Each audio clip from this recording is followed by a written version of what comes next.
The morning fog still covered the market square when the Duke saw her. Sebastian Vane, the Duke of Thornfield, had not planned to stop in Dornfield Cross that morning. He had been riding since before sunrise through the quiet roads of Somerset. Riding had become his habit over the past 3 years. It helped him think. It helped him escape the silence that followed him everywhere. The village market was slowly waking as he approached. Bread carts were opening. Farmers were setting up wooden stalls. A woman was hanging bundles of lavender near the fountain. Sebastian should have ridden past the square and returned directly to Thornfield Hall. Papers and letters were waiting for him there, responsibilities that demanded his attention. But something made him slow his horse. He did not know why. His eyes moved calmly across the square the way they always did when he entered any place. He noticed everything without trying. The baker arguing over prices, the girl chasing a chicken across the stones, the old man arranging apples on a table.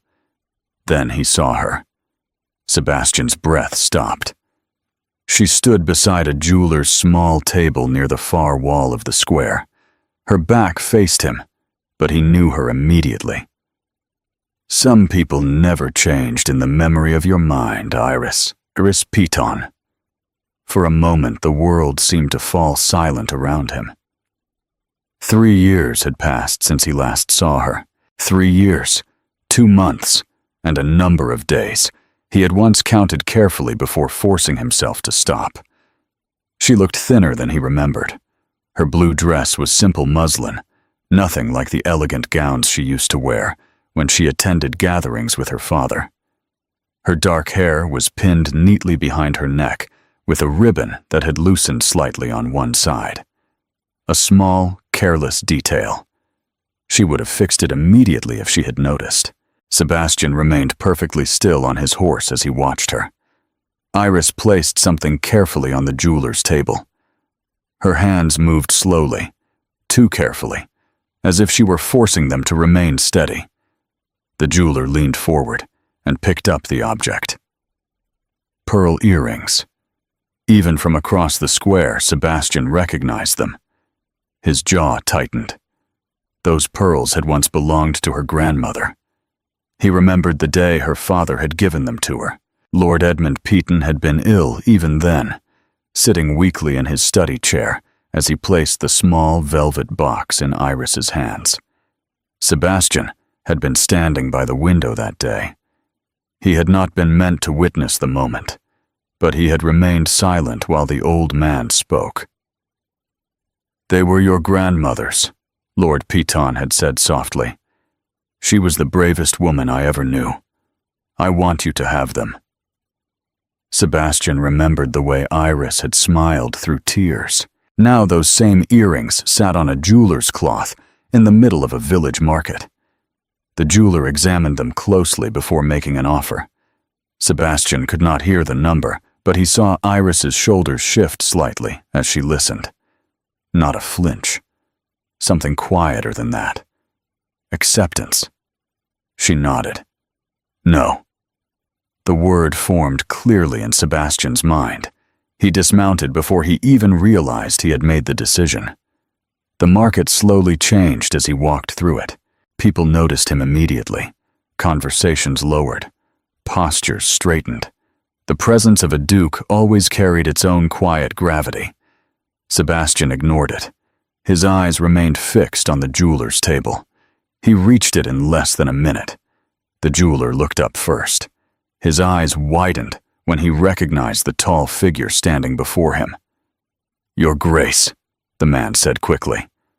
Iris turned. For a moment, neither of them spoke. 3 years of silence stood between them. She looked older than when he last saw her. Not by years, but by experience. There were faint shadows beneath her eyes that had not been there before. Yet she was still unmistakably Iris. Her chin remained lifted with quiet dignity. Her dark eyes met his without hesitation. "Lord Thornfield," she said calmly. The jeweler cleared his throat awkwardly. "Duke," he corrected softly. Iris did not change her words. She simply continued looking at Sebastian. He inclined his head slightly. "Lady Iris?" Her eyes moved briefly to the pearls on the table before returning to his face. "I was not aware you had returned to Somerset," she said. "I returned last week." Sebastian glanced at the jeweler. The man instantly stepped back, pretending to examine something else on his table. Sebastian looked down at the earrings. "These belonged to your grandmother." It was not a question. Iris's expression tightened for only a moment before her composure returned. "They are mine to do with as I choose." Her voice remained perfectly steady. "I do not believe the market of Dornfield Cross falls under your authority, Your Grace." "It does not," Sebastian agreed. A short silence followed. "I would like to purchase them," he said. The air between them shifted immediately. Iris studied him for a long moment. "They are not for sale to you." "They are for sale to whoever offers the proper price. You do not know what price he offered." I know it was not enough. For a brief second, frustration flashed across her face. Then she spoke his name. "Sebastian." The sound of it felt strangely unfamiliar after so many years. She seemed to realize it immediately, because her expression changed. "I did not come here for charity," she said quietly. "I do not require assistance." "I did not say you did." "Then what are you saying?" Sebastian studied her carefully. "I am saying those earrings should not be here." Then he reached into his coat and placed several banknotes on the jeweler's table. The amount was far greater than whatever the man had offered. Without looking away from Iris, he picked up the earrings and held them toward her. She stared at them in his open palm. For a moment, she did not move. "You cannot simply do that," she said. "I already have." Slowly, she reached forward and took them. Her fingers closed tightly around the pearls. "This changes nothing," she said. "I know." She looked at him directly then. The question in her eyes carried the weight of 3 unspoken years. "Why are you back?" she asked. Sebastian hesitated. "Thornfield Hall requires attention," he said calmly. "There are matters that should be handled in person rather than by letter." All of it was true. None of it was the full truth. Iris studied him for another moment, as if measuring the honesty of his answer. Then she nodded once. "Good day, Your Grace." She turned and walked across the market square without looking back. Sebastian remained standing beside the jeweler's empty table. The fog had begun to lift now. The square was full of voices and movement again. Life continued around him, as if nothing important had happened. But something had shifted. He could feel it. 3 years ago, he had believed distance was the right choice. Standing there in the market, Sebastian Vane began to suspect he had been terribly wrong. That afternoon, the north wing of Thornfield Hall was silent. Dust covered the old furniture that had been draped in white cloth. Tall windows let in thin gray light that stretched across the wooden floors.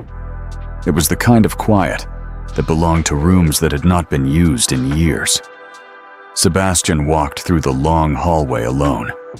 He had told the staff not to follow him. No steward, no housekeeper, no polite company that required him to wear the careful expression the world expected from a duke. Today, he did not want witnesses. He stopped beside the tall window at the end of the corridor and looked out across the valley. Somewhere beyond those hills stood Pembridge Cottage. That was where Iris lived now. A small house she had moved into after the death of her husband, Lord Arthur Mercer. Sebastian knew far more about that cottage than he should. He had learned about it 4 months earlier, when quiet reports from his land steward reached him in London. At first, it had been simple information about tenant records and land accounts. But hidden between the lines had been something else. Debt. Serious debt. The Mercer estate had not been nearly as stable as everyone believed. Lord Mercer had left behind complicated accounts, unpaid loans, and creditors who were beginning to lose patience. Sebastian had known this for months, and he had done nothing. He rested 2 fingers against the cold glass of the window. Why? The answer was simple. Because helping Iris meant seeing her again. And for 3 years, Sebastian Vane had avoided that possibility with ruthless discipline. The memory returned to him clearly. 7 years earlier, in a quiet study that smelled of medicine and autumn air. Lord Edmund Peaton had been dying. The old man had called Sebastian into the room and spoken with the calm seriousness of someone who knew time was short. "Sebastian," he had said softly, "I trust you more than any man I know." Sebastian had stood beside the desk. "You honor me, sir. I want you to watch over Iris." The request had been simple. Watch over her, not marry her, not protect her from the world. Just watch over her. Sebastian had agreed without hesitation. "I will." 6 weeks later, Lord Peaton had died. 4 months after that, Iris had married Lord Mercer. The news had arrived in London as a short, formal letter. Sebastian had read it once. Then he had placed it on his desk and stared at it for a long time. In that moment, he had realized something with brutal clarity. He had been in love with Iris for 2 years, and she had never known. Sebastian closed his eyes briefly. His silence had seemed noble at the time, controlled, respectful. But it had changed nothing. She had chosen another life while he stood quietly at a distance. A knock sounded at the door behind him. Sebastian turned. Mrs. Hartley, the housekeeper, stood in the doorway. "Your Grace, Mr. Cayfield is here." Sebastian nodded once. "Send him in." A few moments later, the steward entered carrying a folder. Cayfield was a tall, serious man who had managed Thornfield Estates for many years. He was known for precision and honesty. "Your Grace," he placed the folder on the desk. "You asked me to gather the current records for Pembridge Cottage." Sebastian opened the folder and began reading. Numbers filled the pages. Payments, delays, letters from creditors. The pattern was painfully clear. Iris had been fighting to keep everything afloat. Small payments here and there, careful management, quiet attempts to settle accounts before anyone noticed the severity of the problem. But the debts were larger than her resources. Sebastian reached the final page. A note written in Cayfield's careful handwriting rested at the bottom. A creditor in London named Halloway had sent 2 letters demanding immediate settlement. The second letter had arrived the previous week. Sebastian unfolded the attached copy. The words were polite, but the message was not. Legal action would begin if the debt was not paid soon. Sebastian read the letter slowly. Then he folded it once and placed it inside his coat pocket. "Thank you, Cayfield," he said calmly. The steward nodded and left the room. Sebastian remained alone. Night had fallen outside the windows. He thought about the market square, about Iris standing at that jeweler's table, about the steady way her hands had placed her grandmother's earrings on the cloth. He thought about the promise he had made to her father. Watch over her. For 3 years, he had told himself distance was honorable. Now he understood it had simply been easier. The rain began 3 days later, heavy gray rain that turned the roads of Somerset into rivers of mud. The valley became quiet and distant beneath low clouds. Sebastian spent those days working. He met with tenants, reviewed estate repairs, wrote letters to London. One of those letters went to a solicitor. Its language was careful and indirect, but its purpose was clear. Purchase the debt. Quietly, without announcement. On the 4th afternoon, the rain softened. Sebastian decided to ride out across the valley. The roads were still rough from the storm. Puddles filled the low paths, and the wind carried the smell of wet earth. He had almost reached the Fenwick Road when his horse suddenly stumbled. Sebastian pulled the reins and dismounted quickly. The animal was uninjured, but the deep hole in the road made the path ahead difficult. He looked around. Just ahead stood a small stone gate. Pembridge Cottage. Sebastian stared at it for a moment. This had not been his intention, but the rain had begun again, and the cottage was the nearest shelter. He pushed open the gate and walked to the door. A moment later it opened. Iris stood there. She clearly had not expected visitors. An ink stain marked her right hand, and she still held a pen. Her dark hair was loosely pinned, and a strand had slipped free beside her cheek. For a brief second, surprise crossed her face. "Your Grace," she said. "My horse encountered the road," Sebastian replied. "The ride back to Thornfield will be difficult until the rain passes." She looked past him toward the horse waiting beside the gate. "He appears unharmed." "He is." A small silence followed. Then she stepped back from the door. "Come in." The cottage was warm and quiet inside. A small fire burned in the hearth. Books were stacked on a nearby table. A writing desk near the window held open letters and a large ledger. Iris crossed the room quickly and closed the ledger before he could see the pages. Sebastian pretended not to notice. She poured tea from a small pot and handed him a cup. "You have been managing things alone," he said. "I have been managing things well." "Those are different statements." She raised an eyebrow. "Are they?" "Yes." She studied him across the firelight. "What do you want, Sebastian?" He met her gaze. "Holloway and Sons," he said quietly.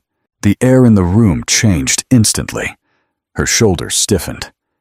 "How do you know about that?" "My steward manages the Pembridge tenant accounts." She looked down briefly at her cup. "I see." "Iris," he said gently, "you have no obligation to face this alone." Her voice sharpened. "I have every obligation." "You were selling your grandmother's earrings." "That was one solution to a problem." "There are better ones." Her eyes flashed. "I do not require rescue." Sebastian remained calm. "I did not say rescue." "Then what are you saying?" He held her gaze steadily. "I made a promise to your father," he said. The room fell silent. The fire crackled softly. Iris slowly placed her cup on the table. "What promise?" Sebastian watched her carefully. "To watch over you." For the first time since he arrived, her composure faltered slightly. Her eyes searched his face. Then she asked the question that had lived between them for 3 years. "Then why did you leave?" The question hung quietly in the small sitting room. "Then why did you leave?" The fire crackled softly between them, and the rain tapped gently against the windows of Pembridge Cottage. Sebastian did not answer immediately. He looked at Iris across the narrow space between their chairs. For years he had trained himself to remain composed in every situation. Diplomacy, responsibility, control. Those were things the world expected from the Duke of Thornfield. But this question was different. It required honesty. Finally he spoke. "Because staying was not something I trusted myself to do." Iris frowned slightly. "I do not understand." Sebastian rested his hands together calmly, though his voice carried a quiet weight. "When your father asked me to watch over you, I agreed without hesitation. I believed it was the right thing to do." "It was," she said softly. "Perhaps." He paused. But by the time he asked, something had already changed. Iris studied him carefully. "What do you mean?" Sebastian looked into the fire for a moment before answering. "I had already been in love with you for 2 years." The words settled into the room like something fragile. Iris went perfectly still. "You never said anything." "No." "Why not?" Sebastian's jaw tightened slightly. "Because I believed it would complicate your life." A faint, almost disbelieving laugh escaped her. "So you decided silence was easier?" "I decided silence was honorable, and when I married Lord Mercer," Sebastian met her gaze, I left. The truth of it sat plainly between them. Iris leaned back slowly in her chair, absorbing the words. For several seconds, neither of them spoke. Finally, she said quietly, "You believed I knew." "I believed you did not feel the same." Her eyes widened slightly. "So you never asked?" "No." "And I," she said slowly, "believed your silence meant you felt nothing." The realization passed between them like a sudden shift of light. Years of misunderstanding suddenly stood clear. Sebastian exhaled quietly. "We were both very practical." Iris nodded, "and very foolish." For the first time since the conversation began, a small smile touched Sebastian's expression. "Yes." The rain outside had begun to soften. Iris stood and walked slowly toward the window. She looked out across the darkening fields. "My husband was a good man," she said quietly. "I know. I respected him."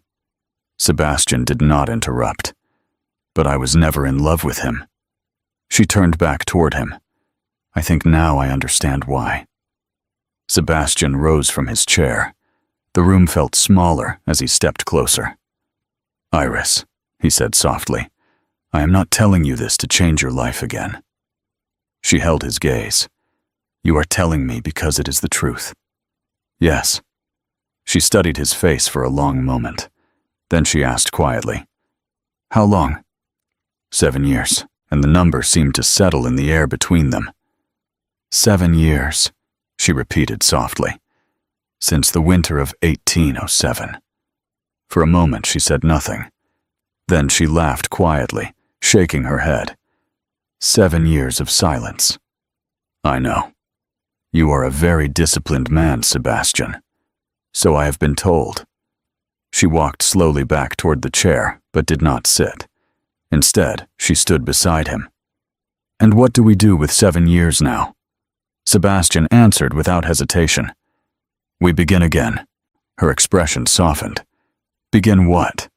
He looked directly into her eyes. "Everything." The simplicity of the answer made her breath catch slightly. For several seconds she said nothing. Then she nodded. "All right." Sebastian reached out slowly and took her hand. She did not pull away. Outside, the rain had stopped completely. The next weeks passed quietly across Thornfield County. Sebastian remained at Thornfield Hall rather than returning to London.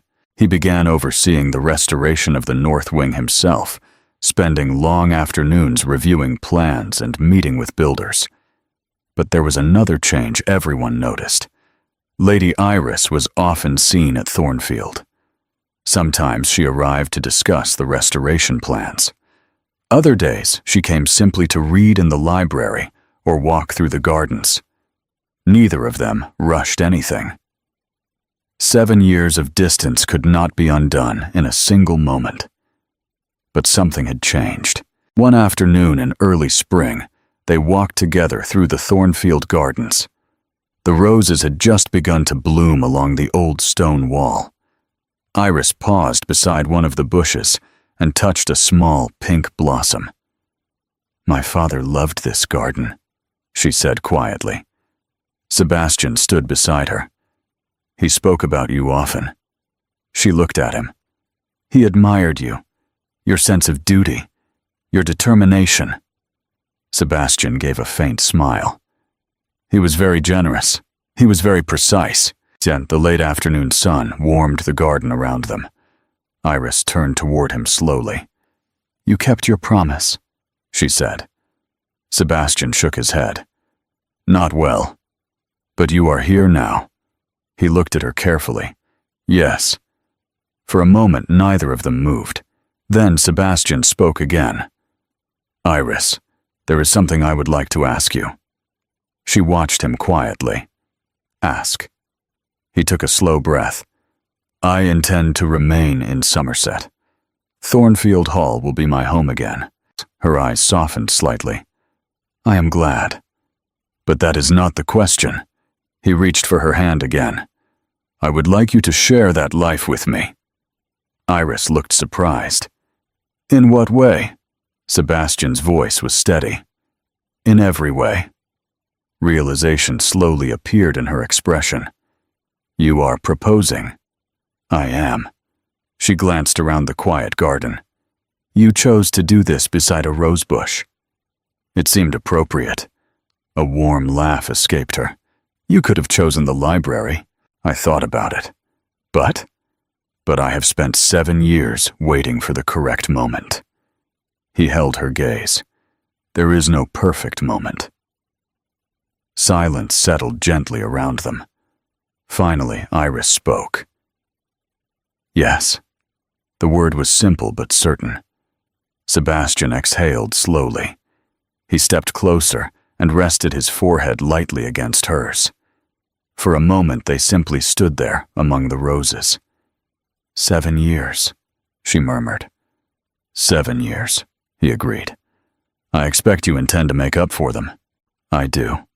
She smiled, and if you become too serious again, I will remind you of this moment. I would expect nothing less. Sebastian lifted her hand and kissed it gently. Then he kissed her. The weeks that followed gave Thornfield County plenty to discuss. The Duke of Thornfield had returned permanently. Lady Iris Mercer was seen frequently beside him at markets, dinners, and long rides through the valley. And whenever people noticed the pearl earrings she wore, they often noticed something else as well. The way the Duke looked at her. Not as a distant nobleman observing society, but as a man who had once almost lost the woman he loved and had no intention of letting that happen again.